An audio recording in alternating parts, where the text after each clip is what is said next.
What up with y'all? This is the Digital Pit Boss, and we gonna get into a show. I was messing around with my camera, so if anybody's in the room already, let me know if my audio is coming in clear before I get started. Let's make sure. Can y'all hear me? Nobody's quite in the room just yet. I guess that reaction button just don't happen fast. Okay, so we're gonna be getting into, can y'all hear me? Somebody's in the room. Okay, maybe they'll let me know in a minute. But I'm just trying to, I can see that the audio is working from my end, but I was just having some issues. Can you hear me, bro? Can you hear me? Can you hear me, Shrugs? Can you hear me, Little T? All right, let's get it cracking then. They can hear me. So with that, we're gonna get it popping. We about to prove that this Booker T. Washington was the example for Marcus Garvey. For all you Pan-Africans out there, all you RBGs, all you comedics, all you real black atheist RBGs out there who don't like this real talk, change your game. Pit Boss about to put you to shame. It's sad, but it's true. Welcome to the room. Shout out to all my calculated risk takers for supporting what we do over here. And I hope y'all enjoy this particular show. So we're going to get into it. We're going to start it with a little narrative from Marcus Garvey. Then we're going to get into some book work. Y'all know how we do it. We got the show and then improve. All right, so hold tight. Let's get it. We're fighting hypocrisy and lies, and this we're going to fight until the bitter end. What?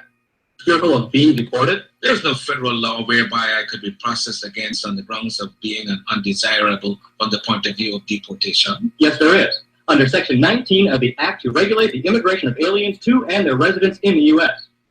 I arrived in this country on March 23rd, 1916. Today is June 18, 1923. That law still has not been enacted. But the NAACP says, and I quote, Garvey must go. Which is why J. Edgar Hoover has trumped up these charges against me. Do you think it was a good idea to fire your attorney? Yes. Do you think that representing yourself could backfire on you? No, I do not. Why not? The Constitution allows every man the privilege to defend themselves, to prove his innocence before an American court of justice, and so I decided to do so irrespective of being a lawyer. District Attorney Mattock asked the jury, quote, gentlemen, will you let the tiger loose? What's your reaction? Guilty men are afraid of jail. I'm as much at home in jail for the cause of human rights as I am in my drawing room.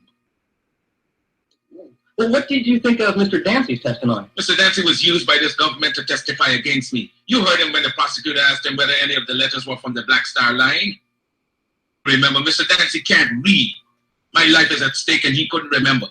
What happened in that courtroom was a charade. You all know he was just lying through his teeth. Sir, a foreigner, why are you making all these waves?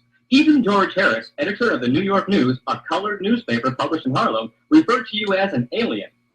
An alien is one who enters a country on his own account without any invitation and who domiciles himself in that portion of the country because of his own desire. Isn't that exactly what you do? Fathers, but against my will, by stubborn protest, somebody seized me and brought me here for my silent repose in Africa 300 years ago. When they get rid of you, then what? This is only the first Marcus Garvey. A fool. You met with Edward Young Clark, the acting imperial wizard of the Ku Klux Klan? Yes. What was that meeting like? It was rather cordial. He made it clear that they are interpreting the true spirit of every true American. What is the attitude of the Klan towards a Negro who desires to be, say, President of the United States? That he shall never be as long as there is one white man living in this country. But isn't America a white man's country? Yes, it is a white man's country because he conquered the Indian, exterminated him, and took possession of his property. I'd say the KKK is the invisible government of the United States. What do you mean? The clan represents the spiritual feeling and even the physical attitude of every white man in this land. Do you realize that such statements could get you lynched? We have 5 million substantial oak trees between Africa and the West Indies. We are ready for a lynching party tonight if they wanted to. Recently, there have been several rapings of black women by whites. Was that discussed? Yes, it was. He claims that they are as much against that as any self-respecting Negro should be. But I know better. In my opinion, they are structured for the purpose of offending, suppressing, and killing Negroes. I would advise every Negro and those who aspire to leadership to form an organization similar to that of the Ku Klux Klan, so that they may be able to look out for their own interests and not continue to be begging white people to do for them what they ought to be doing for themselves. Thank you very much. Part of my trial is that I was indicted along with others for conspiracy to use the United States mails to defraud in promotion of the Black Star Line Steamship Company. Yet my conviction was void of conspiracy in that I alone was convicted. Conviction clearly. I was convicted for selling stock in the Black Star Line after I knew to be insolvent. The difference between us and the trial court is that they wanted a conviction. All the others who had more to do with the actual selling of stock than I went free because they were not wanted. I received the fullest penalty that the law could impose. Penitentiary, the maximum fine of $5,000 as provided by the law, and the entire cost of the case, a condition not generally imposed maybe once in 25 years. It was not Marcus Garvey on trial. It was not a question of money on trial. It was the principle of a race fighting for liberty on trial. And when you attack the principles of the UNIA, Garvey goes to war, and he remains on the firing line until he passes away or until Victor perches on the banner. I am going to prison because I dare to serve you, a loyal and dear woman, my wife, and myself. Above all, the things I prize most in the world is the honor of my name. I have never in all my life, to my conscious knowledge, done one mean act, because it has always been the policy of my life to live with honor or die for the principle.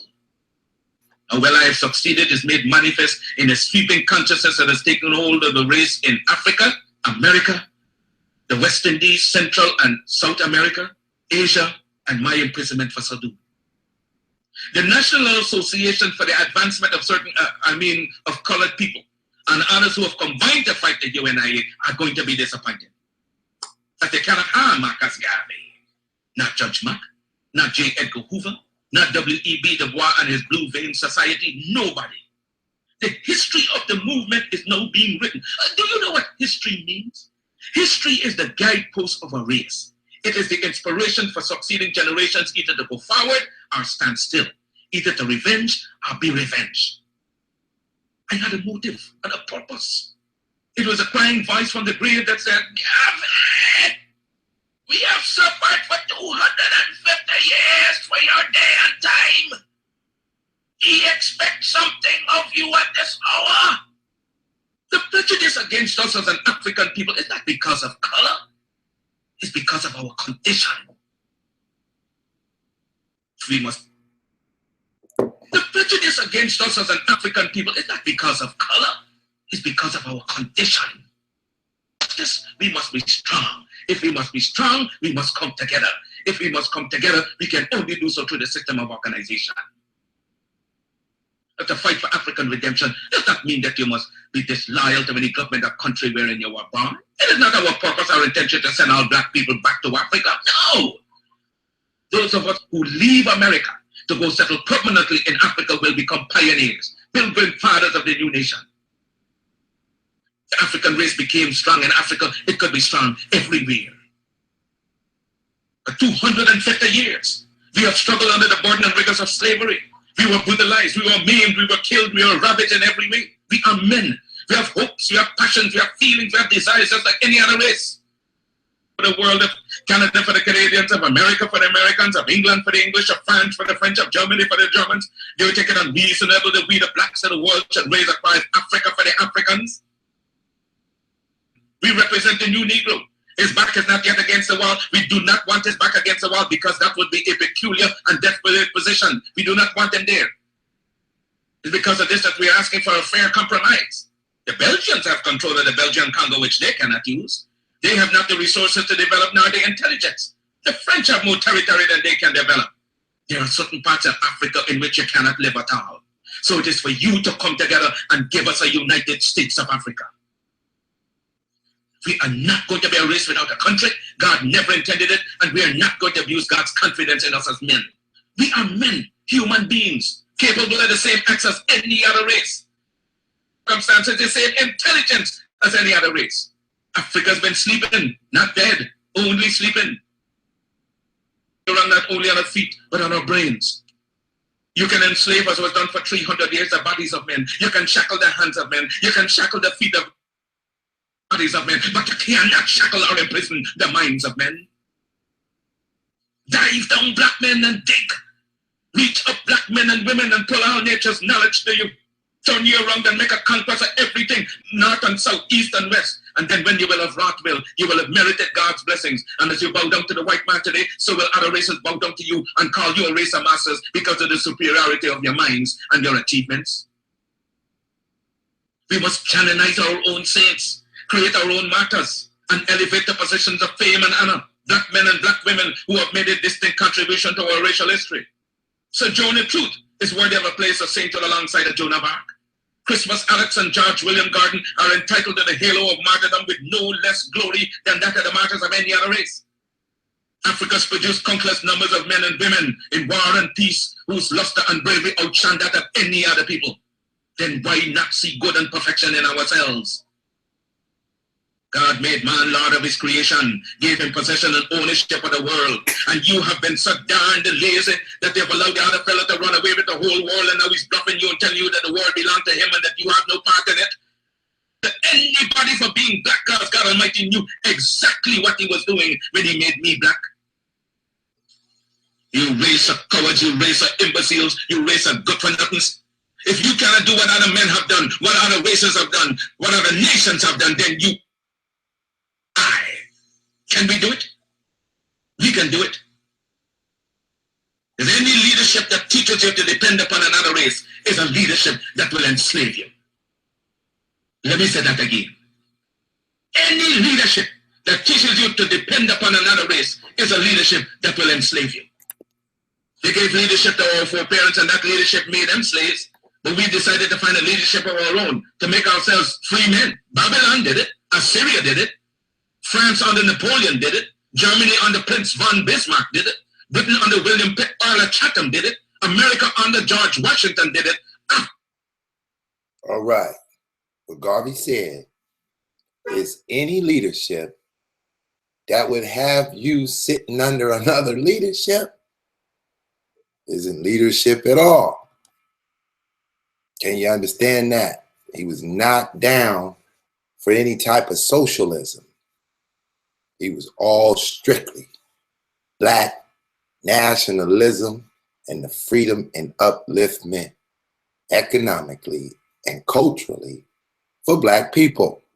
Now, y'all heard the conversation I had just the other day with a brother who really just can't understand this black power, this real black power, and the ideas that are brought forth by the foundation of the men that I have posted on the banner of the Fraternal Order of Pan-African.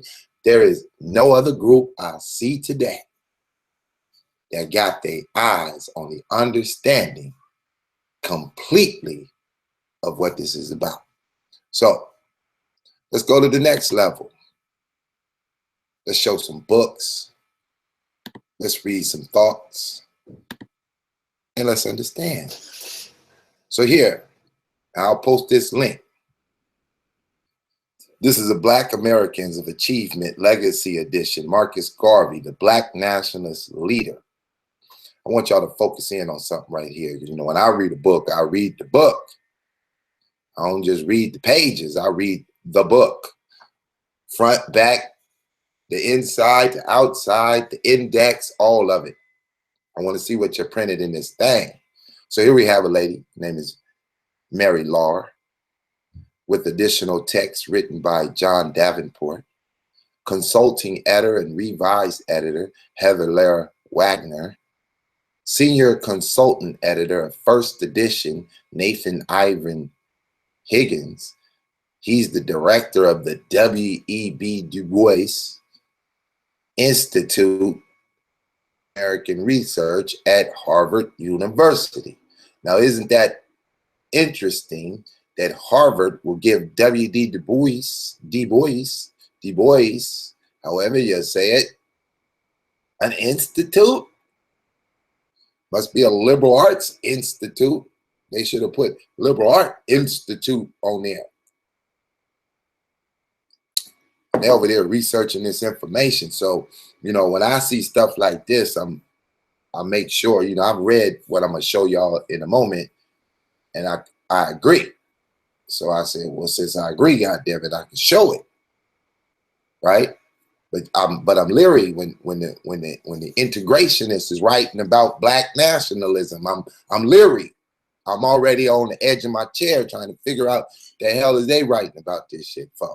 You might as well have an atheist write the Bible or translate the Bible. That's how it feels to me when I get into this, right? So you see the publishing company. So we're going to skip down. I got a few pages to go down, right? Found a few spots for the brothers who had an issue talking that Garvey to me. It's a pit boss. I ain't the coldest nigga to ever do this. I'm just the newest to do this. Guess you could throw me in the lineup of those that did it well, because a lot of people did it, but a lot of people didn't do it well. They hated on the game. Player hated on the name. So first we're going to start here. We're going to learn about what it felt, right? This is just an excerpt. Like I said, let's see if we get this book. If y'all want to follow along, since I didn't post the link, just type in your Googles, Marcus Garvey, Black Nationalist Leadership. Find this particular book and click on. It's on books.google.com, and you can find. I'm going to be starting over here on page 20 if you just want to do it. If not, sit back, relax, let Pitt do the work. That's what y'all donating to the channel for, so I can get into it for you. And I'm in it, all the way in it. So here we go. Marcus Garvey insisted on self-reliance as the key to black advancement. Was patterned in large part on the social economic model developed by Booker T. Washington. Both men believed sincerely in the upliftment of black power, investments and industry and agriculture, and the resulting financial benefits. The two leaders also agreed on the central role played by education in creating the entrepreneurial spirit among Black Americans. Garvey corresponded regularly with Washington and admired him greatly. He even went so far as to advocate for the creation of a Jamaican version of the Washington's Tuskegee Institute. This man who Garvey strove to emulate, knew the potential of the liberation that came with the economic self-sufficiency. Born in 1856 into a world of slavery as the poverty of a Virginia planter, Booker T. Washington accepted agriculture as the black man's lot and came to see it as the best hope for a true racial uplift. He became convinced in the road to the genius. Lasting freedoms began in the fields and the workshops rather than in the halls of government. Consequently, Washington encouraged Black Americans to educate themselves in agriculture and industrial arts. He envisioned the knowledge gained in such pursuit being applied in the effort to carve out a niche for Blacks in the larger national economy and eventually in the society in general. After get an education at Hampton Institute, Washington took a bold step towards designing his own agriculture school, the Tuskegee Institute in Alabama in 1881. He planned to train a generation of independent Black workers and owners. Washington urged Blacks to accommodate rather than challenge the white interest, and to work for the Black advancement within the white power structure while remaining separate from it. He advocated this form of separate but equal socio-economic arrangement until his death in 1915. All praise the dead. This worldview cost Washington dearly in terms of standing among mainstream Black leaders at the time. But it won him the unwavering respect of Marcus Mosiah Garvey. So much so that Garvey's widow once remarked, Booker T. Washington was the idol of Marcus Garvey.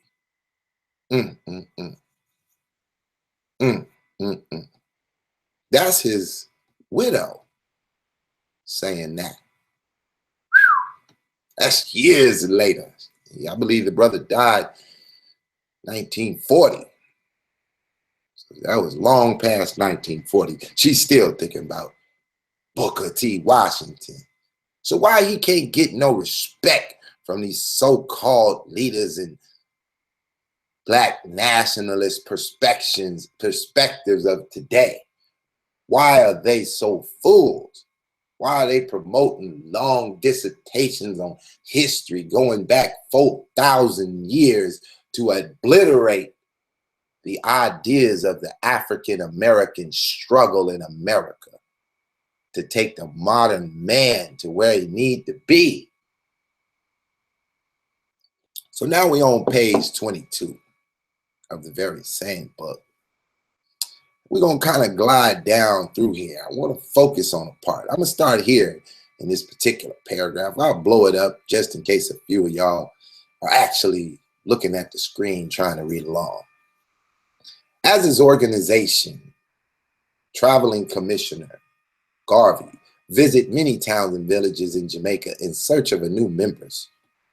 Though many people listened to him, few were ready to join the UNIA, and fewer still had any organization talents. Garvey had no qualms about pointing out his people's shortcomings, admitting that most of them were unfit for good society. Like Booker T. Washington, he believed that until the Black worker became committed to self-improvement, that they would be looked down upon by whites. He often used his own struggle to educate himself as an example for others. He told one audience, I came from surrounding not better than many of you, but my mind lifted me out of the surroundings.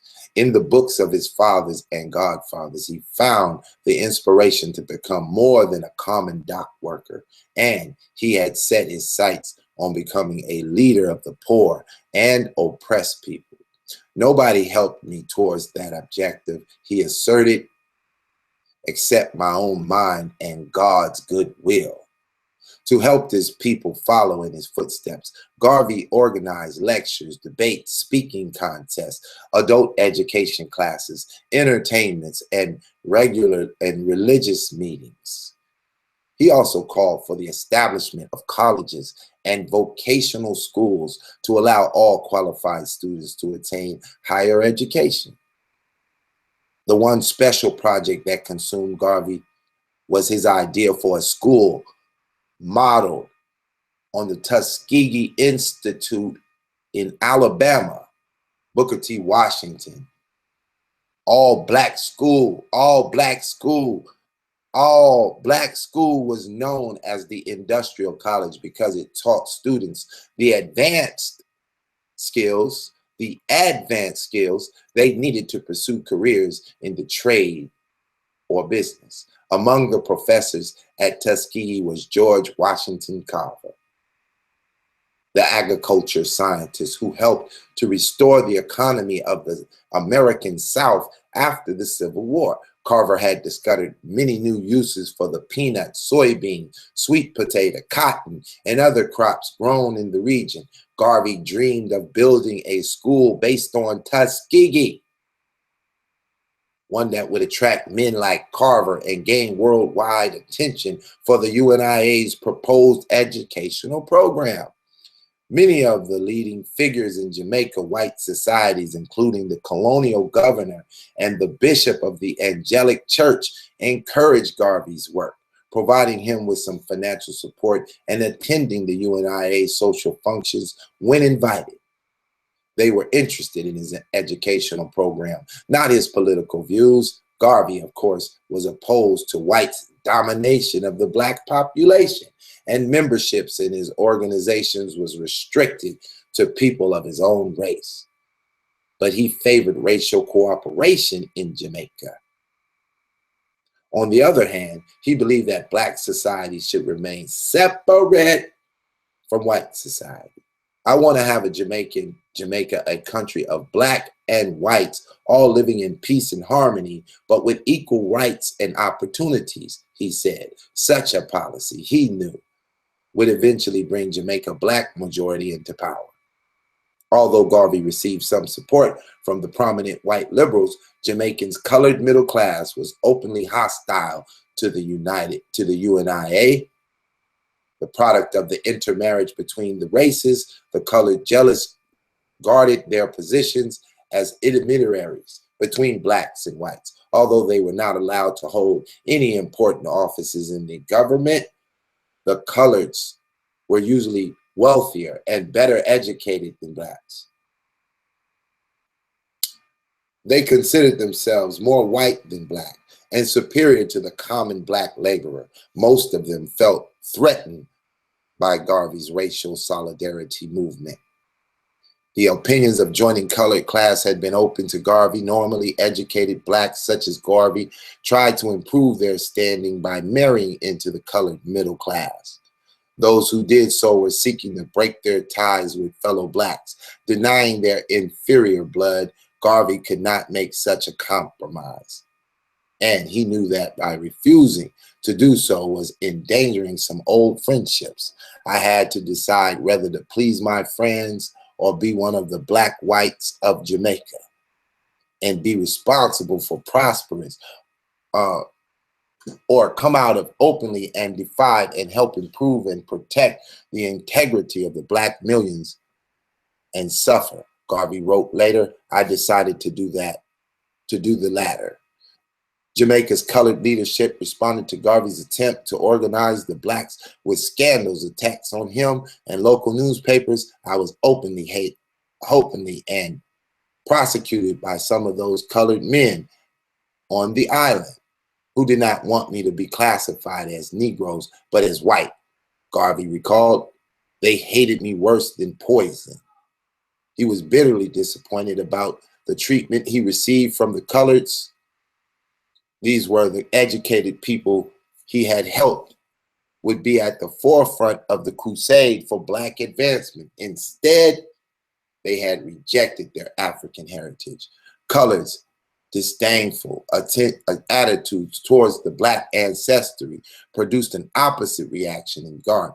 When Europe was inhabited by the race of cannibals, a race of savage, naked men, heathens, and pagans, Africa's people with a race of cultured black men who were masters in art, science, and literature. Garvey taught the UNI members the superiority of Africa to the European civilization was to become a central point of his philosophy. He would continue to look back at an Africa inhabited by men who were cultural and refined, men who, it was said, were like the gods. By late 1915, however, Garvey was forced to recognize that his movement was struggling. The UNI had attracted only about 100 members, and it was clear. All right, to the black population. Okay, so for what they were willing to let us read for free. we read through it. Sorry about my funky video context here, as I was struggling to get my camera to work, but we got it going anyway. I got alternate cameras. Let me fix that. And I want y'all to understand from my position, as I had studied my paradigm on search for what could I bring to a conscious community of people to upgrade them from the lackluster of the so-called leadership that has fallen upon us over a solid 50 years of an integrationist environment, of a foolish group of people who insist on reiterating names of men that we seem to admire, but when we study their paradigms, fall short of advising us in ways to improve our community. And because we do not improve our community, we tend to lose it to other groups who are following an ideology that we began on from the point of Booker T. Washington and his STEM program. If I was to speak on the Mexicans today, going back to somewhere about 1980, when the immigration movement was really taking place in my particular area, the Mexicans would wait out by the Home Depots with no car, no tools. Men and women of all races would pick these people up for cheap wages. $5 an hour, $3 an hour, $40 for the whole day. And they sat there and worked the STEM program into the mix, painting and shoveling dirt and mixing sand and building walls the whole time, building up the skills that they could develop their communities. Hold into the country. They operating without a driver's license. They don't got no insurance on their car. They hit you, they run you down.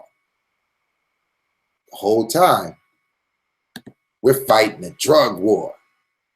Drugs are just pouring into our communities in the 80s. Gang banging takes an all-time high. Struggling over who can sell the most drugs and who's parked on my street trying to my building. And they fighting for dear life to hang on to this devastating warfare that's being biologically thrown on us. The intellectuals of our society in the 80s was Al Sharpton and Jesse Jackson. They hit us with the chemical warfare, put the Jerry curl in your juice. You was walking around with an S curl. All of you. Stop lying. I seen the pictures. Walking around with your Michael Jackson jackets on, looking crazy, trying to get in the game. But the whole time, the model citizen was creeping through the hood, setting up fried chicken shops while the Asian started buying up your community. He was just piling in. He was quiet about it. No marches out the Asian. He ain't going for that. No radicalism in their training or ideology. No, just STEM. And they're learning this new thing that they call computers. IBM is freshly releasing the home computer on us.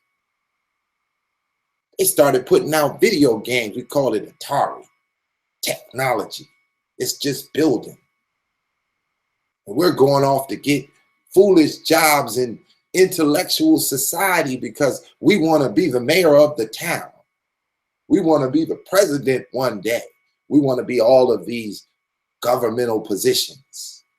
And so the few blacks who are able to educate themselves and rise to that point, they failed us. They sold us out. They played the vanguard position for the white man.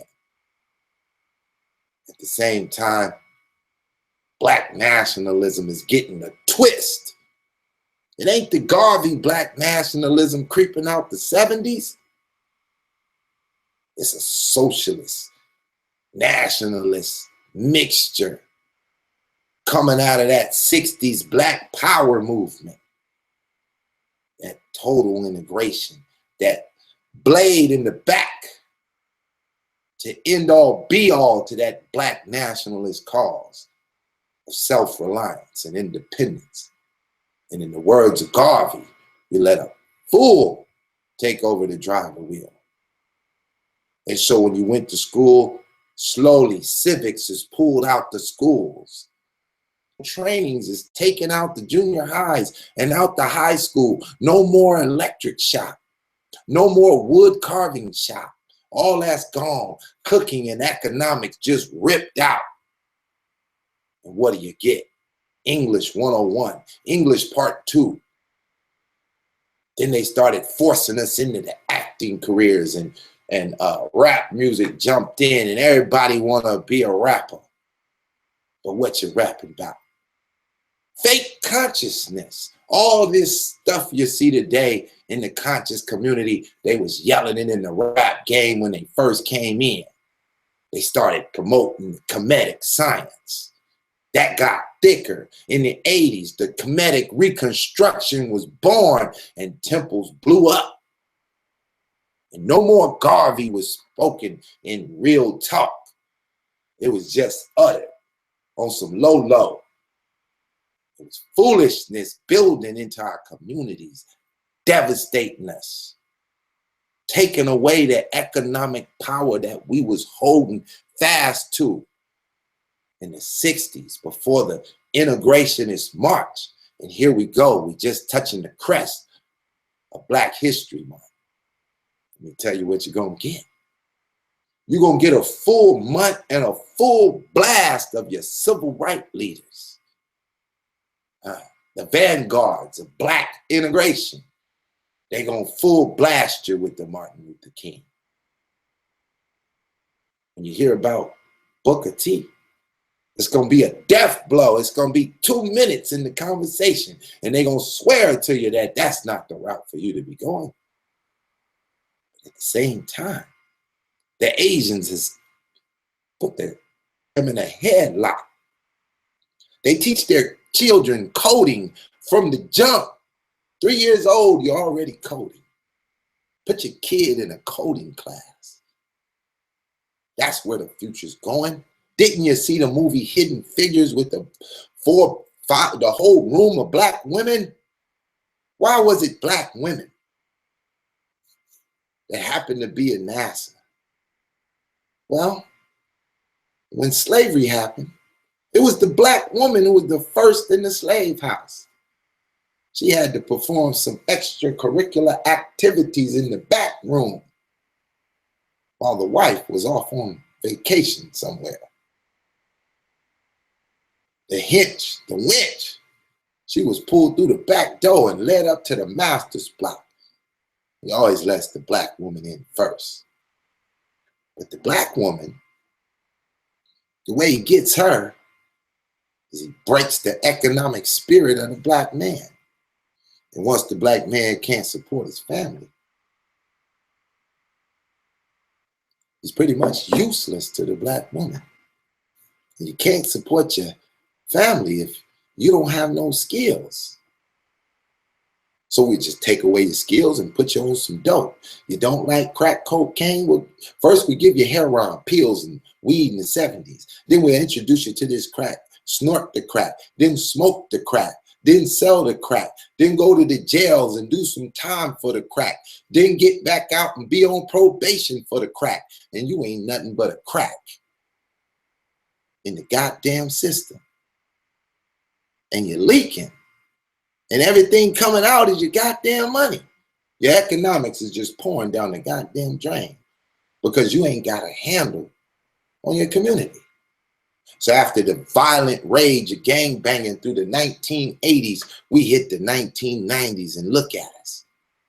We singing and dancing and cooning and buffooning, they call it. But we making millions. Oh, we brand new now. 1990, Chubb Rock jumped up on the scene with some bullshit game and some lean in a goddamn cup. We went right on into it. Then we got Tupac and Biggie and all of that. And boom, rap game blew up to unbelievable levels. 100 million a year from Death Row. 100 million a year from Bad Boy. Texas come give us that mixed music. What they call it, screwed and twisted. We love that too. Then the South started jumping Dungeon family, dungeon up. Jumped in the game. Now the South, the A's popping.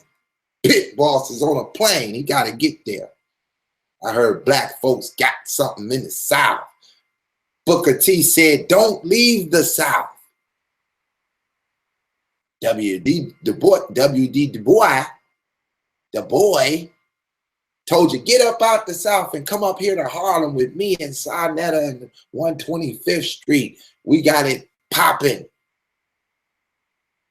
What the hell is going on up there? Why is it always coming from up there with the bullshit? What's going on in Harlem River? What y'all drinking in them rivers? Something's in the water because the constant nonsense keeps coming out of that region. But nevertheless, we in 1990. So then that book dropped. The Pale Horse. Everybody's on pause. He talking to the 2000s. Y2K. Remember, the computer was going to shut down. We was going to be rearranged and life was going to be over. And the Hebrew Israelites, that shit was about to be over. Jesus was coming back. None of that shit happened and we kept marching. Shit fell apart. Splinter groups of all kinds of nationalities and ideologies just went every direction, but still no Booker T, still no STEM program being spoken. We slowly losing. Economics just losing. But we winning on the fast life. The liberal art educated people, you remember when General Motors, when your mama and your daddy worked at General Motors and all of a sudden everything was fine? Well, a crack bomb took care of their kids. They was doing swell, but their kids was cracked out. Eventually, General Motors shut down. They took the buyout, paid off the house and sat back. Ain't in control of their neighborhood still. Shit looking real. So on comes 2000, then 2010, and the millennial kids are full effect. They running around the house just going crazy. They on sugar, they on all kinds of madness, and they studying little computers. They learning how to fix, they got CD Walkmans. It's turning into beepers and cell phones. It's getting advanced. Don't know how to teach them how to work it. So they're just going crazy online. Then here comes Facebook. Oh yeah, the Fed book for the entire globe. If you're not on Facebook, maybe you don't exist. So everybody's acting a fool. Information, the age of information is flying, but what kind of information? Literary arts. We're being perpetrated and penetrated with literary arts. You guys seem to know everything about Imhotep. But what you know about George Washington Carver? What you know everything. Everything about ancient Kemet. But what you know about ancient African Americans in 1865? Not a damn thing. That's ancient for Americans. Go back any farther than that. We in the Stone Age, slavery. For Americans, black. Now we got all kind of ideologies. Everybody warring over dumb shit. My God, this thing, that thing, this church, that church, my temple, this temple. I don't get it. Black power is economic control of your environment. There's no other way to control it but to know it. And the STEM program is the only program to know it.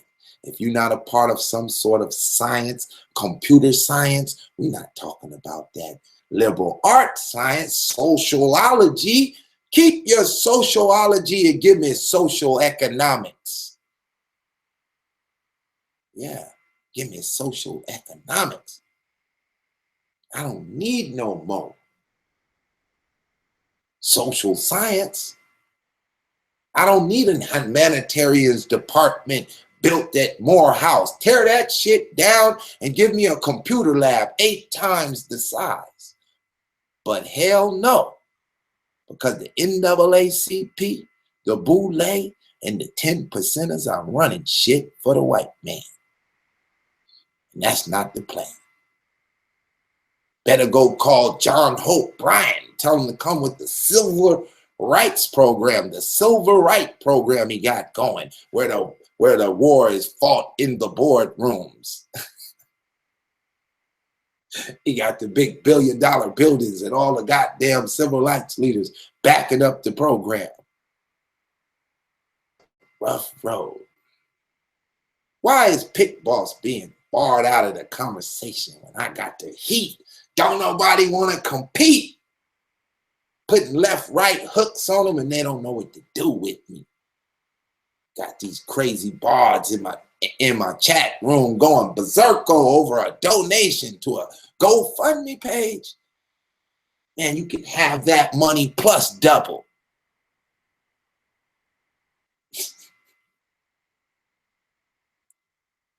Good. I was prepared to take these shots. I was prepared to stand right here and drive this point home. So y'all get up and do something about it. Because now you see the light. Now you see the light. So, y'all heard enough of Pit Boss. He not that damn interesting. He ain't talking about nothing but the stem, right? Let's go back to Garvey. With 400 million black people can do it.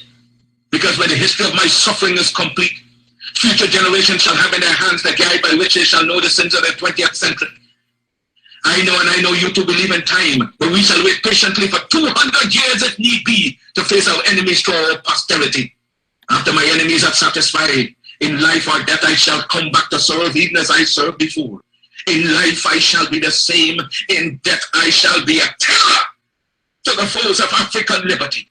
Than me to be the real Machiavelli I would like to be.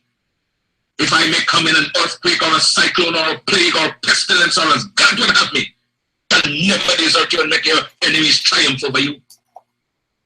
If I should die in prison in Atlanta, my work shall not only just begin, but I shall live in the physical or the spiritual to see the day of Africa's glory. When I am dead, wrap the mantle of the red, the black, and the green around me, for in the new life I shall rise up with God's grace and blessings to lead the millions up the heights of triumph in the colors that you well know. Look for me in the world when I'm a storm. Look for me all around you, for I shall come back and bring with me countless millions of slaves who have died in America, who have died in the West Indies, and millions who have died in Africa to aid you in the fight for liberty, freedom, and life. The world today has gone drunk and crazy with its power, and by such doing injustice, fraud, and lies have crushed the unfortunate. But if I'm crushed by the system of influence and misdirected power, my cause shall rise again to plague the conscience of the corrupt, suffer and even die. But I will write the history for the millions that are coming and leave the posterity to reckon with the host for the deeds of their fathers. If others laugh at you, them. If they mimic you, return the compliment with equal force. They have no more right to dishonor, disrespect, and disregard your feeling in manhood than you have been dealing with them. You disrespect and disregard them when they vilely treat you.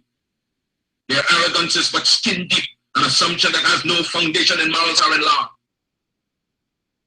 But they have sprung from the same family tree of obscurity as we have. Their history is rooted as primitiveness as ours. While the naked lived in caves and in branches of trees like monkeys as ours. They made human sacrifices, ate the flesh of their own dead and the raw meat of wild beasts for centuries, even as they have accused us of doing.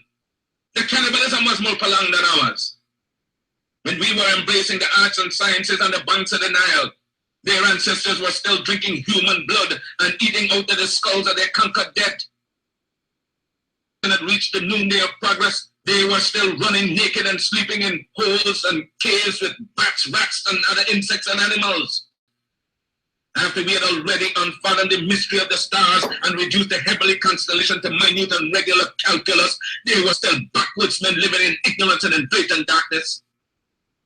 The world today is indebted to us for the benefit of civilization and sciences from Africa. Then why should we be ashamed of ourselves? Remember always that the Jew in his political and economical urge is always first a Jew. The white man is first the white man under all circumstances, so you can do no less than be black, buy black, and then all else will take care of itself. Everyone inoculate you with evil doctrines to suit their own conveniences. There is no humanity before that which starts with yourself. Charity begins at home. So first that thyself be true, and thou canst not then be false to any man. Being at present scientifically the weaker race, in your homes and everywhere possible, you must teach the higher development of science to your children. A race of scientists par excellence. For in science and religion lies our only hope to withstand the evil designs of modern materialism. Rome, black people the world over must practice one faith and that of confidence in themselves with one God, one aim, one destiny. Forget your God. Remember, we live, work, and pray for the establishing of a great and binding racial hierarchy, the founding of a racial empire whose only natural, spiritual, and political limits shall be God and Africa at home and abroad. Because we are descendants of a suffering people, the people determined to suffer no longer. Many men and women as black as I am, and even more so, had believed themselves white under the West Indian Aryan Society. I was simply an impossible man to use openly the term Negro, yet everyone beneath his breath was calling the black man a nigger. I had to deceive friends and be one of the black whites at Jamaica and be reasonably prosperous, or come out openly and help improve and protect the integrity of the black millions and suffer. I decided to do the latter. There is no future for people who deny their past. My foreparents, my grandparents, my mother, my father did not suffer and die to give me an education to slight, oppress, or discourage my people. Whatsoever education I acquired out of their sacrifice of over 300 years, I shall use for the salvation of the 400 million black people in the world. And the day when I forsake my people, may God Almighty say there shall be no more like for you.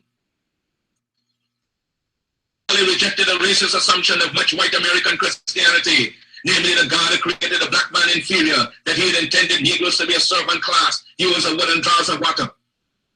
I predicated my view of man in the doctrine of Imago Dei. All men, regardless of color, were created in the image of God. Equality of all men and the brotherhood of all men. The biblical injunction of Acts 17:26 reminds us that he created of one blood all nations of men that dwell on the face of the earth. I was most interested in brotherhood within his own race, because if Negroes are created in God's image and Negroes are black, then God must in some sense be black. If the white man has the idea of a white God, let him worship his God as he desires. We have found a new ideal. Because whilst our God has no color, and yet it is human to see everything through one's own spectacles, and since the white people have seen their God through their white spectacles, we have only now started to see our God through our own spectacles. Ethiopia, the everlasting God, and we shall worship him through the spectacles of Ethiopia. Do you know what it is to be a man?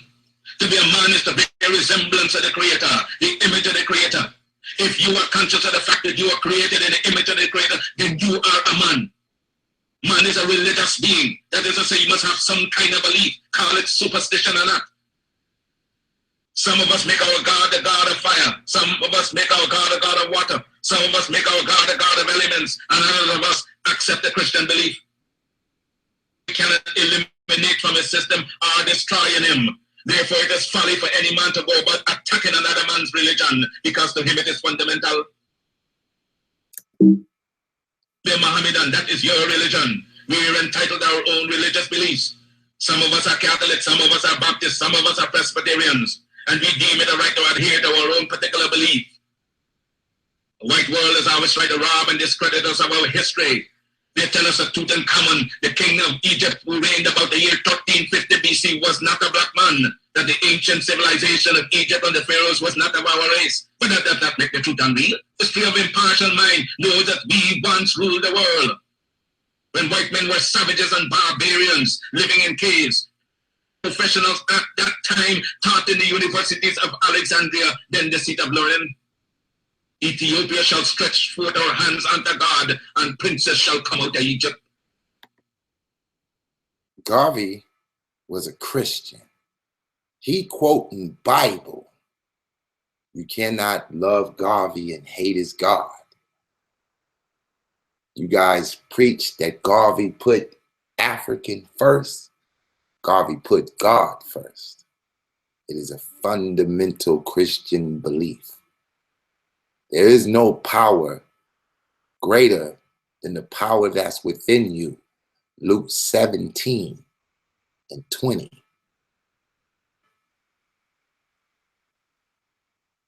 This is Pit Boss